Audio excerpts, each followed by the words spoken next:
So hi guys, today I want to teach you tenses in English. English ನಲ್ಲಿ ಯಾರಾದ್ರೂ ನಿಮಗೆ ಕೇಳಿದ್ರೆ English ನಲ್ಲಿ ಏನ್ ಇಂಪಾರ್ಟೆಂಟ್ ಇದೆ, ಯಾವ ತರ ಕಲಿಬಹುದು ಅಂದ್ರೆ ಇಂಗ್ಲಿಷ್ ನಲ್ಲಿ ಮೊಟ್ಟ ಮೊದಲು ನಾವು ಟೆನ್ಸಸ್ ಗಳನ್ನ ಕಲಿಯಬೇಕು. ಇಂಗ್ಲಿಷ್ ನಲ್ಲಿ mainly classified tenses are only 3. Mainly classified tenses ಎಷ್ಟಿವೆ ಅಂದ್ರೆ 3 ಇವೆ. ಯಾವುವು ಅಂದ್ರೆ ಪ್ರೆಸೆಂಟ್, ಪಾಸ್ಟ್, ಫ್ಯೂಚರ್. ಆದ್ರೆ ಟೋಟಲ್ ಟೆನ್ಸಸ್ ಎಷ್ಟಿವೆ ಅಂತಂದ್ರೆ 12 ಟೆನ್ಸಸ್ ಇವೆ. ಟೋಟಲ್ 100 ಟೆನ್ಸಸ್ ಇವೆ ಗೈಸ್.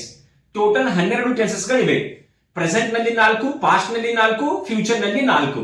ಸೊ ಇವತ್ತು ನಾನು ನಿಮಗೆ ಟೋಟಲ್ 12 ಟೆನ್ಸಸ್ ಕಲಿಸುತ್ತೇನೆ, ಅವುಗಳ ಹೆಸರುಗಳನ್ನು ಕಲಿಸುತ್ತೇನೆ. ಸೊ ಫಸ್ಟ್ ಬಂದ್ಬಿಟ್ಟು simple present tense. Simple present tense ನಲ್ಲಿ 4 ಇರುತ್ತೆ.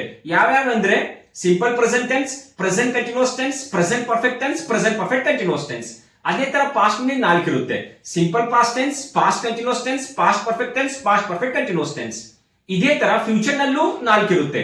ಯಾವಂದ್ರೆ simple future tense, future continuous tense, future perfect tense, future perfect continuous tense. So if you learn all these 12 tenses then only you can speak in English guys. ನೀವು 100 tenses ಕಲ್ತ್ರೆ ಮಾತ್ರ English ನಲ್ಲಿ ಮಾತಾಡಬಹುದು. ಇನ್ನೊಂದ್ಸಲ ನಾನು repeat ಮಾಡ್ಬಿಡ್ತೀನಿ. Total 12 tenses ಗಳ ಹೆಸರುಗಳನ್ನ. Future ನಲ್ಲಿ 4 ಇವೆ ನೋಡಿ. Simple present tense, present continuous tense, present perfect tense, present perfect continuous tense. Past ನಲ್ಲಿ 4 ಇವೆ. Simple past tense, past continuous tense, past perfect tense, past perfect continuous tense. Future ನಲ್ಲಿ 4 ಇವೆ. Simple future tense, future continuous tense, future perfect tense, future perfect continuous tense. So 12 tenses ಬಂದ್ರೆ ನಿಮಗೆ English ಬಂದ್ಬಿಡುತ್ತೆ. So ಯಾರಾದ್ರೂ ನಿಮಗೆ ಕೇಳಿದ್ರೆ English ನಲ್ಲಿ ಏನ್ ಇಂಪಾರ್ಟೆಂಟ್ ಇದೆ ಅಂತಂದ್ರೆ tenses. So total how many tenses are there in English?